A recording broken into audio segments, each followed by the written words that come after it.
that singing. Thank you, Linda. All right, let's go to Ruth. The book of Ruth. Paul, you didn't get a handout, did you? There's one behind you there. Did everybody get one that needs one? I have a couple left. Okay. Let's go to the book of Ruth. And the book of Ruth tells the story of the kinsman redeemer and really has some interesting parallels to the truths of the New Testament. I think it's more of a foreshadow of what was to come in the New Testament. Now, if you remember back at the very beginning, before we even got into Genesis, when we talked about the Bible, in the Hebrew Bible, the Bible that the Jews used, their division was a little bit different than ours. The Old Testament, their Bible, the Jewish Bible, is divided into three main sections. There's the Torah, which is the 5 books of Moses. Then there is the Nevi'im, is what it's called, and that's the books of the prophets. And when they talk about the prophets, there's 2 sections. There's the former prophets, which would be equivalent to what we call the history books of the Old Testament. And then there's just the prophets, which would be like Daniel and Isaiah, Jeremiah, and then the minor prophets. And then the last section is called the Ketuvim. And then you take the first letter of each of those, and that's how you get the Tanakh, which is what they call their Old Testament. And so the last section, that Ketuvim, or the writings, included the book of Ruth. And that section was a scroll, and here's your first blank, was a scroll that was read during the feasts. Whenever Israel came together for the feast, they would read together the Ketuvim, or the writings, which would be Psalms. Daniel is included in the writings. Daniel, I think I mentioned that as a prophet, but that wasn't a prophet. He was one of the writings. He was not an actual prophet as far as the Hebrews were concerned. That would be Proverbs, Ecclesiastes, Lamentations is part of the writings, and so forth. So they would read that during the feast. Ruth, the book of Ruth, they would read during Pentecost in particular. And the Jews could never figure it out, but why they do that, it just was one of those traditions that they started doing, and during Pentecost, when everybody was together, they read the book of Ruth. And what's interesting about that is what takes place at Pentecost in the New Testament is you have the birth of the church, which is the bride of Christ, which is going to largely be a Gentile bride for a Jewish Messiah. Well, what do you see in the book of Ruth? You have Boaz, a Jewish man, married to a Gentile bride. And there's a lot of parallels in the book of Ruth to New Testament truth, and we'll look at some of those today. It's really interesting. Ruth is one of, let me keep going here. Of the books of the Old Testament, Ruth is one of the most significant for the church. In it, we see the beautiful picture of the church as the story of redemption unfolds. Ruth is one of 2 books that bear the names of women in the Old Testament. Anybody want to take a quick guess at the second one? I heard it. Somebody say it louder. Esther. Esther, that's your blank. Esther. Esther. Esther. Ruth is a Gentile woman that marries a Hebrew. She is in the line of David, who becomes the king of Israel. Esther is a Hebrew woman who marries a Gentile king, and he is one of the greatest kings of the Gentiles. So it's kind of an interesting contrast between Ruth and Esther. They're kind of on opposite ends of the spectrum. And I want you to notice there in your little blue box, this is something that we need to keep in mind, and it'll be more, it'll apply more next week, but I just want you to have it in your mind, is when we look at the genealogies, that 10th man that's listed is always very important. He's always significant. So you go from Adam, count 10, and you have Noah. Go from Noah's son Shem, count 10, and you have Abraham. And then you go from Isaac to Boaz and count 10. And so I think those things are interesting myself. But we'll pick that back up next week. But I want you to keep that in your mind as we go through this account. So the book of Ruth is light in the darkness of the time of the judges. It's good to have the setting of when Ruth took place. It's an account of love and devotion of a Moabitess, Ruth, for her mother-in-law, Naomi. Now, we broke the book of Ruth down into 4 sections. Each of the 4 chapters kind of makes its own section in the book. So the first is love's choice. And let's look here, Ruth chapter 1, and just look here at these first 5 verses. Now it came to pass in the days when the judges ruled that there was a famine in the land, and a certain man of Bethlehem, Judah. Now, keeping in mind that this was taking place during the time of the judges, remember where we last read about Bethlehem, Judah. It was in chapters 17 through 21 of Judges. So just keep that in mind. And this helps us set the approximate time when the book of Ruth takes place. Bethlehem, Judah went to sojourn in the country of Moab, he and his wife and his 2 sons. And the name of the man was Elimelech, and the name of his wife Naomi. And the name of his 2 sons, Mahlon and Chilion. Ephrathites. Ephrathites is simply somebody who lives in the region of Bethlehem. Bethlehem would be more the town. Ephratah would be like the region around Bethlehem. So they're Ephrathites is what they're called. Of Bethlehem, Judah, and they came into the country of Moab and continued there. And Elimelech, Naomi's husband, died, and she was left, and her 2 sons. And they took them wives of the women of Moab. The name of the one was Orpah, poor girl, and the name of the other Ruth. And they dwelled there about 10 years. And Mahlon and Chilion died also, both of them, and the woman was left, and her 2 sons and her husband, of her 2 sons and her husband. So the first 5 verses here, in these verses we see that the story takes place. Notice right at the beginning, it came to pass in the days when the judges ruled.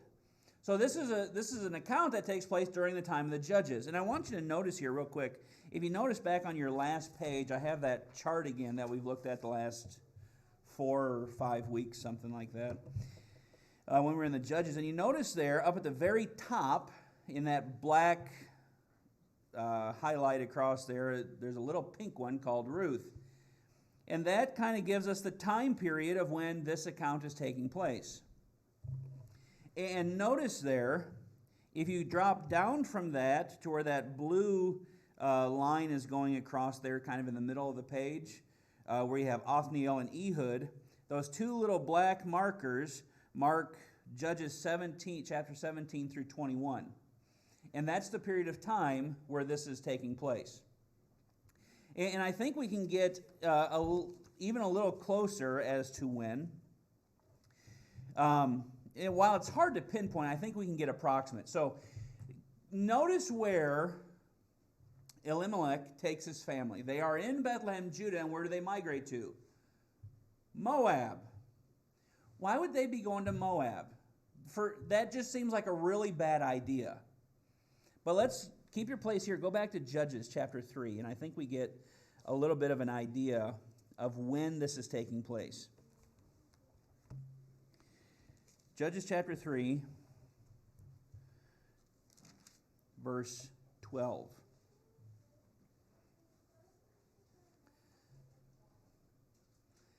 It says, the children of Israel did evil again in the sight of the Lord, and the Lord strengthened Eglon, the king of Moab, against Israel, because they had done evil in the sight of the Lord.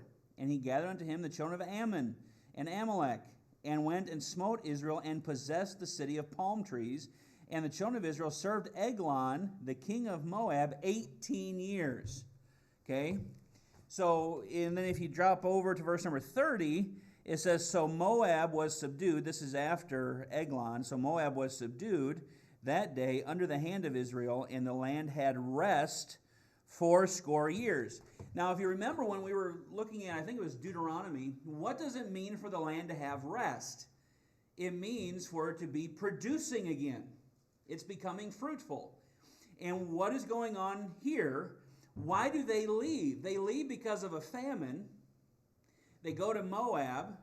This would be very convenient for them because with Moab having rule over Israel, there's going to be trade going back and forth. They're going to be exporting and importing goods from both places. So it would be an easy place to go, easy to go. They leave because of famine. Why does Naomi decide to go back to Bethlehem, Judah? It's because the Lord has visited the people and the famine's over. And they're there for 10 years. So apparently, 8 years into this, they go to Moab. And then after the end of this, her husband's dead, her sons are dead. And then now God has visited once again the people, and it has rest and is becoming fruitful. Now they go back to the land. So notice here, let's get some definitions of these names, because names are significant in the Bible. Sometimes we can't always tell why, but they are significant. So Elimelech, his name means God is my king. Means God is my king. Now, what do we know about this time when the judges ruled? Well, Judges 21:25, there was no king in Israel, and every man did that which was right in his own eyes. What does it mean for there to be no king in Israel? It means not only that there was no physical king, but from 1 Samuel 12:12, we find out that they had rejected God from being king. So what a name for the man to have. God is my king. He's obviously not following his king too well because he's leaving Israel and going to Moab. Good idea or bad idea? Bad idea. They weren't supposed to have any dealings with the Moabites. Naomi, her name means pleasant, and this is actually a reference to the land of Israel. It's kind of a commemorative name.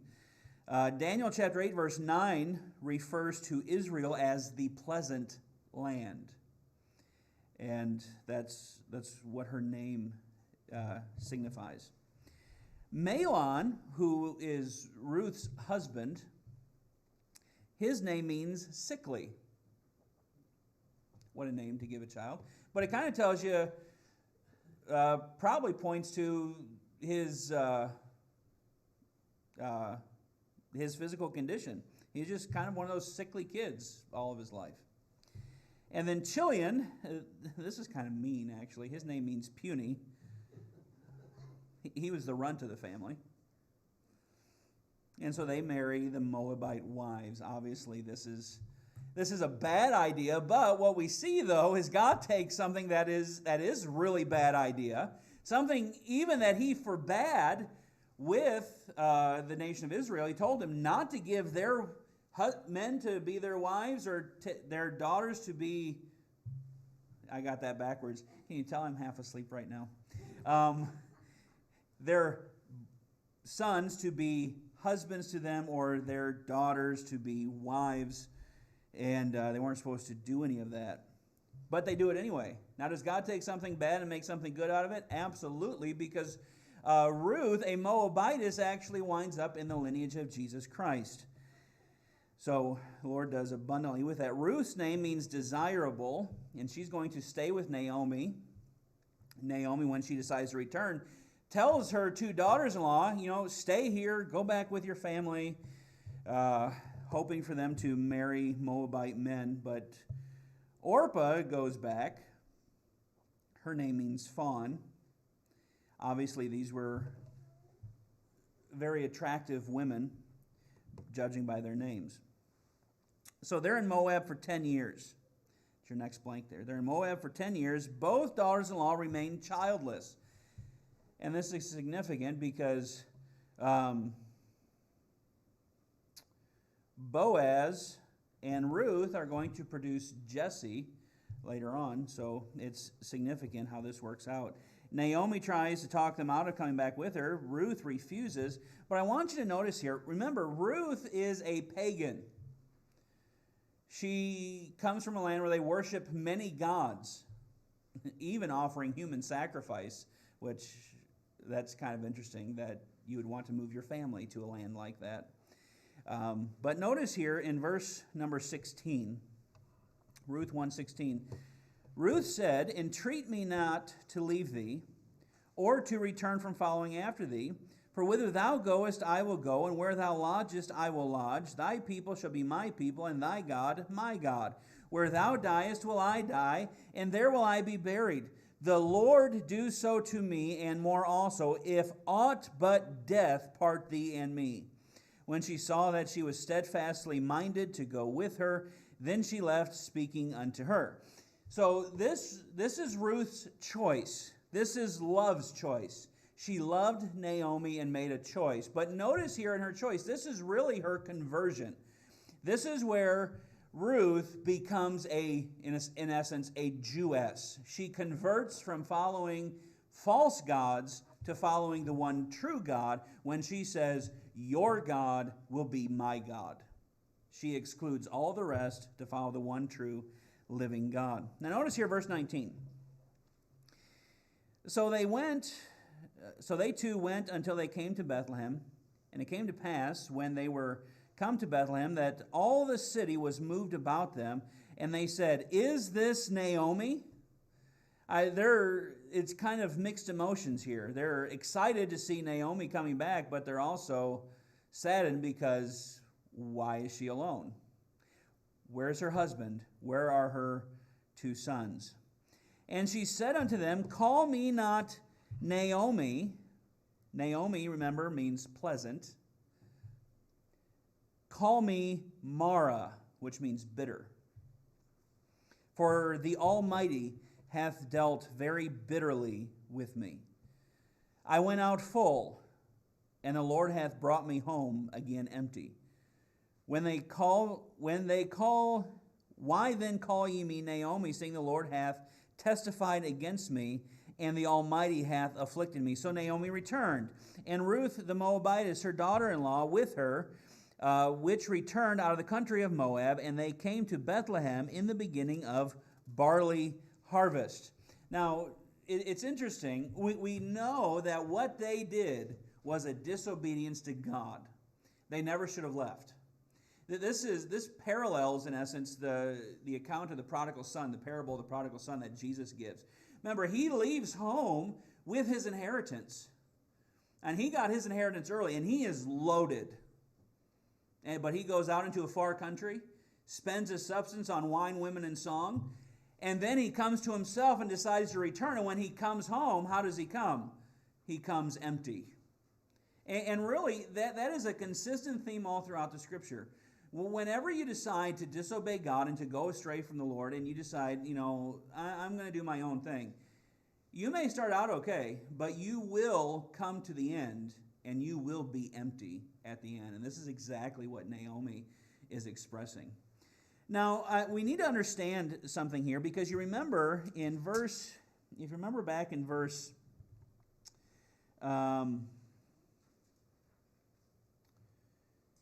it is, I guess I should have wrote it down.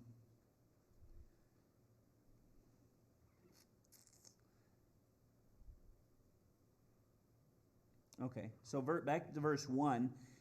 Says, "There was a famine in the land, and a certain man of Bethlehem, Judah, went to sojourn in the country of Moab, he and his wife and his 2 sons." Now, in essence, what he does is he leaves his land. And we need to understand this with the sale of land and title deeds in the nation of Israel. This will help us understand what's going on in the book of Ruth, and it's going to help us understand some other things in the Bible. Let's go to Leviticus. Leviticus 25. In Israel, you could not officially sell your land. You could sell the use of your land. We would call that like a lease today. You could lease it out. and make money off of it for somebody else to use it. So if you had a debt that you owed, you could kind of sell your land off for somebody else to use it, then they would pay you, and then that money would go to the creditor or whatever. But you couldn't officially sell the land. And notice here, Leviticus 25 deals with this. Verse number 23 says, "The land shall not be sold forever, for the land is mine. For ye are strangers and sojourners with me. And in all the land of your possession ye shall grant a redemption for the land. If thy brother be waxen poor, and has sold away some of his possession, and if any of his kin come to redeem it, then shall he redeem that which his brother sold. And if the man have none to redeem it, and himself be able to redeem it, then let him count the years of the sale thereof, and restore the overplus unto the man to whom he sold it, that he may return unto his possession. But if he be not able to restore it to him, then that which is sold shall remain in the hand of him that hath bought it until the year of Jubilee. And in the Jubilee it shall go out, and he shall return unto his possession." So a person could become poor and sell the land, but it's more of a temporary sale. And that would pay his debt or whatever that he had. But until he was able to pay for it himself to buy it back, or if he had near kin, like a brother or a cousin or a nephew, they could come back and they could pay the sum of what's left between that date and the year of Jubilee and get the land back for their relative. But if the year of Jubilee came around, which was once 1 year out of 50, then all the debts are canceled for the year of Jubilee. If you had to be sold into slavery in order to pay a debt, you went out on the year of Jubilee. You were freed at that time. And so that was something that they did. And the land could never officially be lost from them. And this is significant because the land belongs to God and to Israel. Israel doesn't officially possess the land today, but they will one day. So now let's notice this. Let's go to Jeremiah and see how this works, because this is what happened when Boaz left. Boaz sold the use of his land, and he could leave. But now the problem is he has died, and his two sons have died. So how do they get the land back? Well, it seems like a lost cause, because they were gone for 10 years. Naomi is too old to have children, and so she's not going to make it the next 40 years for the year of Jubilee to come along. She's never going to get her land back. And so this is one of the underlying themes in the book of Ruth, is getting the land back for Naomi and for Ruth to raise up children for Naomi, actually. But let's look here at Jeremiah chapter 32. This is a very interesting story of what's taking place here. Now, Jeremiah chapter 30 and 31 deal with the promise of the new covenant. And part of the new covenant is that Israel is going to be dispossessed from the land. That's what Jeremiah has been prophesying. But the new covenant promises that one day God is actually going to save Israel and bring them back to the land, and they're going to own it. And now they get a kind of a living illustration of that with Jeremiah. Jeremiah is here in prison because he's been preaching for God. He's been preaching the truth, and the people don't like it. He's been preaching, now look, you should have given up and turned back to the Lord. Now you're in this position. Don't fight the enemy. Surrender, and you'll spare the lives of the people. This is and so they put him in jail for this. Now, notice here in verse number 6. And Jeremiah said, "The word of the Lord came unto me, saying, Behold, Hanameel, the son of Shallum, thine uncle, shall come unto thee, saying, Buy thee my field that is in Anathoth. Now this poses a question. If the entire nation is going to be dispossessed from the land, why would you want to make an investment in the land? And you're just going to lose it anyway. It's kind of a lost cause. You're never going to get to partake of this. But now watch how this goes. For the right of redemption is thine to buy it. So Hanameel, mine uncle's son, came to me in the court of the prison, according to the word of the Lord, and said unto me, Buy my field, I pray thee, that is in Anathoth, which is in the country of Benjamin. For the right of inheritance is thine, and the redemption is thine. Buy it for thyself. Then I knew that this was the word of the Lord. And I bought the field of Hanameel, mine uncle's son, that was in Anathoth, and weighed him the money, even 17 shekels of silver. Now notice this in verse 10. And I subscribed, that means I signed, the evidence and sealed it. The evidence would be the lease, the actual title itself. Okay, so he says, I signed the title and sealed it, and took witnesses and weighed him the money in the balances. So I took the evidence of the purchase. Now notice how this evidence is. Both that which is sealed, according to the law and custom, and that which was open. So remember, they're using scrolls in the Old Testament. So anything that was written down, essentially, it ends up on a scroll. Now, what they would do, the evidence, that's the title. So the title then, it would be written inside and signed. That was the actual title. That was the deed itself. Be rolled up, then it would be sealed on the outside. And because it was a legal document, the custom that Jeremiah is referring to, the custom was legal documents get sealed with 7 seals on the outside. And then on the outside of that scroll, it would be written down what is necessary, the terms necessary for redeeming the land back, the terms of redemption. So when somebody's ready to buy the land back, they have to meet these terms on the outside, and then it could be unsealed, and then they would have the title to that land. So that's what he's talking about here. He says, verse 12, And I gave the evidence of the purchase unto Baruch, the son of Neriah, the son of Maaseiah, in the sight of Hanameel, mine uncle's son, and in the presence of the witnesses that subscribed the book of the purchase, before all the Jews that sat in the court of the prison.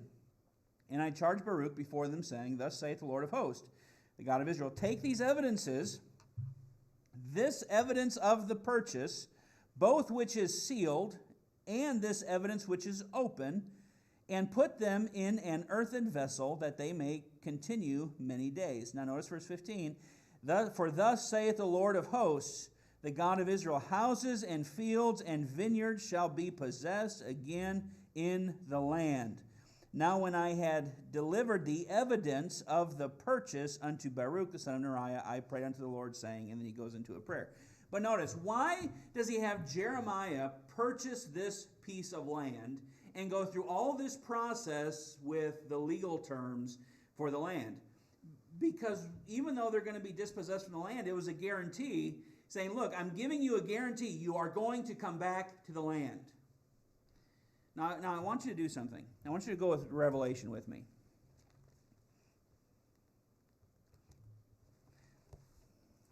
Revelation chapter 5.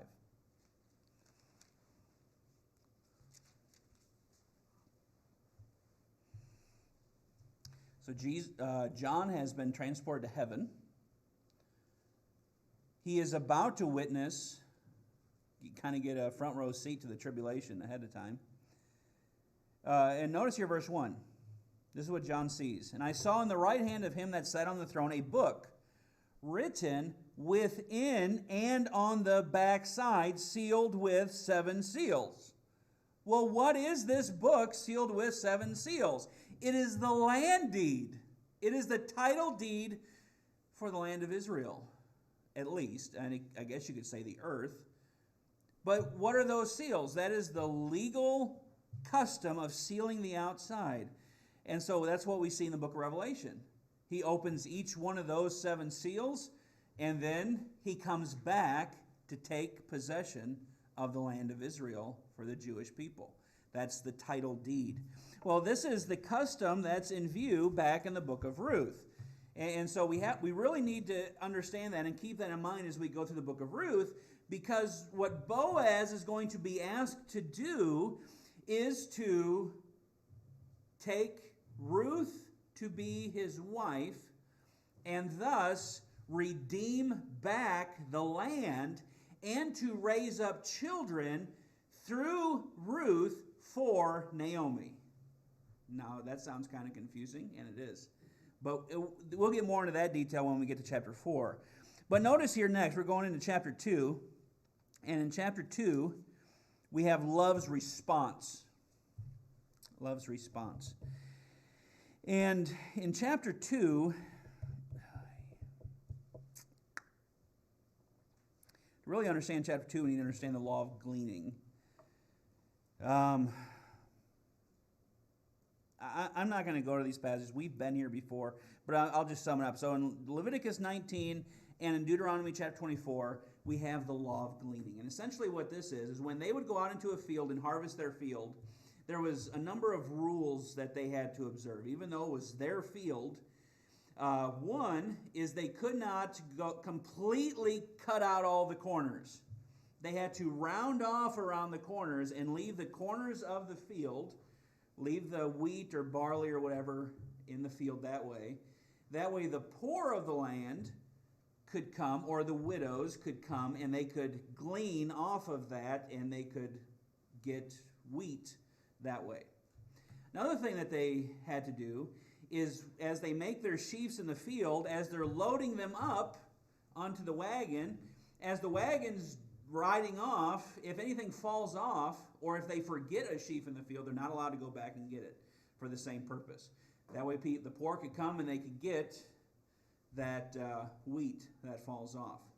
And so this is what's going on here in Ruth chapter 2. And this is your blank, that was their welfare system. They didn't just hand out money to people. If you wanted something, you had to actually go work for it, or somebody had to go work for you for that. You couldn't just have it for nothing. Pretty good system, I think.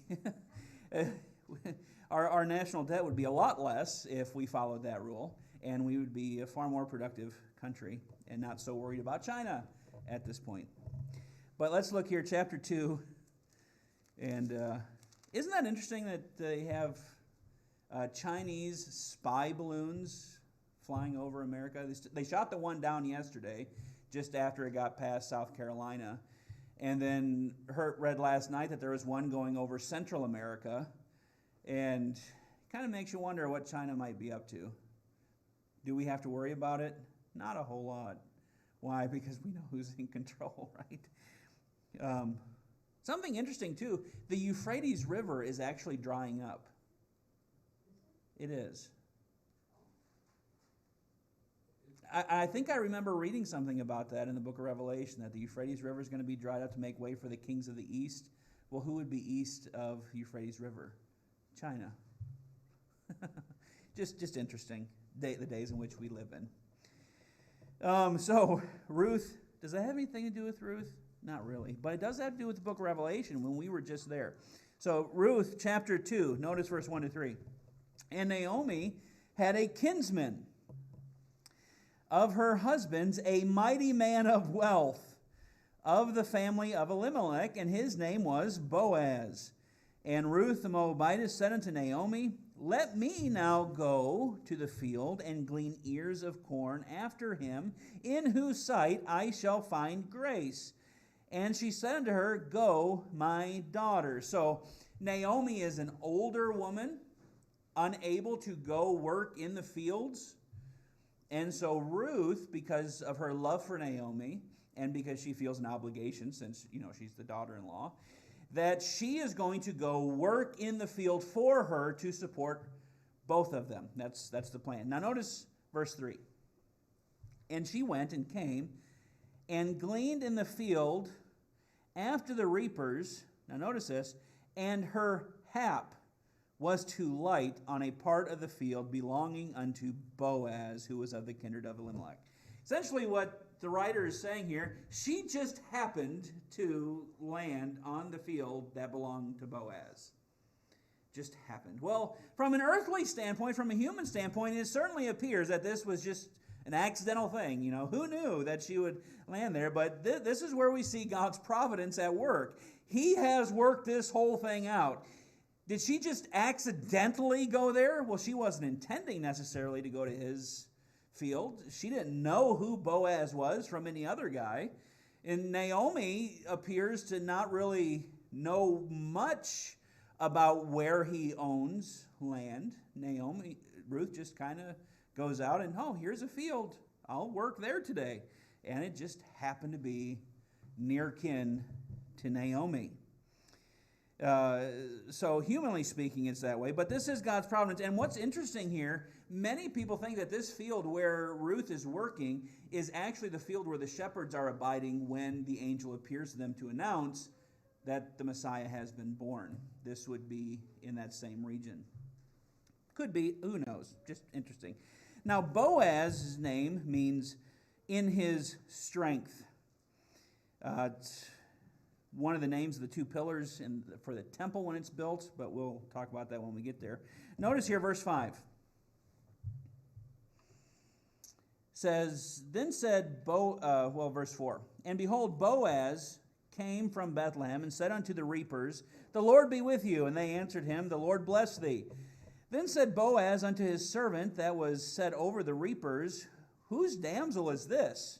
I mean, right away, Ruth catches his eye. He's not interested in anybody else that's out there working, but he is interested in this woman. Whose damsel is this? And the servant that was set over the reapers answered and said, it is the Moabitish damsel that came back with Naomi out of the country of Moab. And she said, I pray you, let me glean and gather after the reapers among the sheaves. So she came, and hath continued even from the morning until now, that she tarried a little in the house. So she's a hard worker. Now, something to keep in mind here, just to kind of help us understand the picture that's being presented. Your blank here, Boaz is the Lord of the harvest. That's his position in this story. He's the Lord of the harvest. Ruth is going to become his Gentile bride, and is an unnamed servant that introduces them, which is also interesting because you remember back when Abraham wanted to get a bride for Isaac, he sends his servant, who is unnamed in that portion of Scripture, conveniently. And so when we see these types of Christ and his bride, we have this unnamed servant. And who is that? That's a picture of the Holy Spirit, who never speaks of himself. He always speaks of the Lord. And it's interesting, and I already said that. Let's look at verse number 8. Then said Boaz unto Ruth, hearest thou not, my daughter? Or haven't you heard? Go not to glean another field, neither go from hence, but abide here fast by my maidens. Let thine eyes be on the field that they do reap, and go thou after them. Have I not charged the young men that they shall not touch thee? And basically what he's saying there is, I've already told all the men in the field, this one's mine. Forget about it. That's what he told. That's what he's saying. I've already charged all the young men. You belong to me. And when thou art athirst, go unto the vessels, which is not something that most servants were allowed to do, but he's giving her a special treatment. Go unto the vessels and drink of that which the young men have drawn. Then she fell on her face and bowed herself to the ground and said unto him, why have I found grace in thine eyes, that thou shouldest take knowledge of me, seeing I am a stranger? And Boaz answered and said unto her, it hath fully been showed me all that thou hast done unto thy mother-in-law since the death of thine husband, and how thou hast left thy father and thy mother in the land of thy nativity, and art come unto a people which thou knowest not heretofore. The Lord recompense thy work, and a full reward be given thee of the Lord God of Israel, under whose wings thou art come to trust. Then she said, Let me find favor in thy sight, my Lord, for that thou hast comforted me, and for that thou hast spoken friendly unto thine handmaid, though I be not like unto one of thine handmaidens. So she's acknowledging, I'm a foreigner here, and you're showing me grace. And Boaz said unto her, At mealtime come thou hither, and eat of the bread, and dip thy morsel in the vinegar. And she sat beside the reapers, and he reached her parched corn, and she did eat, and was sufficed, and left. That word left there doesn't mean that she departed. It means that she had left over. So he's giving her an abundance of food. And when she was risen up to glean, Boaz commanded his young men, saying, Let her glean even among the sheaves, and reproach her not. Because when they made those sheaves, before they came to collect them, you weren't allowed to touch them. You weren't allowed to glean out of those. But now he's saying, let's make an exception for this one. She can come through, and she can actually, he's making less work for her, because she doesn't have to go to the corners. She doesn't have to go pick up the stuff that's fallen on the ground. She's able to glean from the stuff that's been bundled up and is ready for the threshing. So he's being very kind and very generous to her. Verse 16, and let fall some of the handfuls of purpose for her. So as you're picking stuff up and making bundles of sheaves, just take a handful from time to time and just kind of throw it down on the ground for her. And he's just really loading her up, that she may glean them and rebuke her not. So she gleaned in the field until even, and beat out that she had gleaned, and it was about an ephah of barley. And she took it up and went into the city, and her mother-in-law saw what she had gleaned. And she brought forth and gave to her that she had reserved after she was sufficed. And her mother-in-law said unto her, Where hast thou gleaned today? She knows. She knows this custom, and she knows what you brought home, that's a lot more than you should have gotten today. Like a whole lot more. There's about 6 weeks worth of food that she's brought home, not a day's worth. So this is an overabundance. So where did you glean today? And where wroughtest thou? Blessed be he that did take knowledge of thee. So Naomi's saying, she understands what's going on here. Somebody's got his eye on you. That's the only way that this can happen. Who did take knowledge of thee? And she showed her mother-in-law with whom she had wrought, and said, The man's name with whom I wrought today is Boaz. And Naomi said unto her daughter-in-law, Blessed be he of the Lord, who hath not left off his kindness to the living and to the dead. And Naomi said unto her, The man is near of kin unto us, one of our next kinsmen. So Naomi realizes, and she is just that Jewish mother that's going to devise some sort of a plan. And she knows, oh, Boaz, I remember him. He came to the wedding. He's near kin. Here's our chance to get the land back. That's the idea. And Ruth the Moabitess, verse 21, said, He said unto me also, Thou shalt keep fast by my young men until they have ended all my harvest. So he told me, we'll just keep doing what we did today. You'll keep getting handfuls of purpose and keep working through the sheaves. And Naomi said unto Ruth, her daughter-in-law, It is good, my daughter, that thou go out with his maidens, that they meet thee not in any other field, because that would be an insult if she goes somewhere else. So she kept fast by the maidens of Boaz to glean unto the end of barley harvest and of wheat harvest, and dwelt with her mother-in-law. Now, let's go through here and finish up. Oh, we have that too. You know what? Yeah, let's. So now we need to understand the law of the kinsman redeemer. This helps us understand what's going on here. So in Leviticus 25, verses 47 to 50, the law of the kinsman redeemer is he could buy you back. If you were poor, it had to be a near kinsman. There were some qualifications that they had to meet, and that's what we have here. And Boaz is going to be the kinsman redeemer. He's going to be the near kinsman that can purchase the land and raise up children to Naomi. And so here's the requirements. The kinsman redeemer had to meet 3 requirements that are seen in Leviticus 25. First, he had to be willing to redeem. He couldn't do it out of obligation. He had to be willing to do it. He had the choice. Secondly, he had to be able to redeem. He had to have enough money. And you remember, it introduces us to Boaz at the beginning of chapter 2 that he is a great man of wealth. So is he able to redeem? Absolutely, he's able to redeem. And he had to have the right to redeem. He had to be near kinsman. Nobody else could do this. It had to be somebody in the family and near kin. It couldn't be like 3rd, 4th, 5th cousin or twice removed. It had to be somebody that was near kin.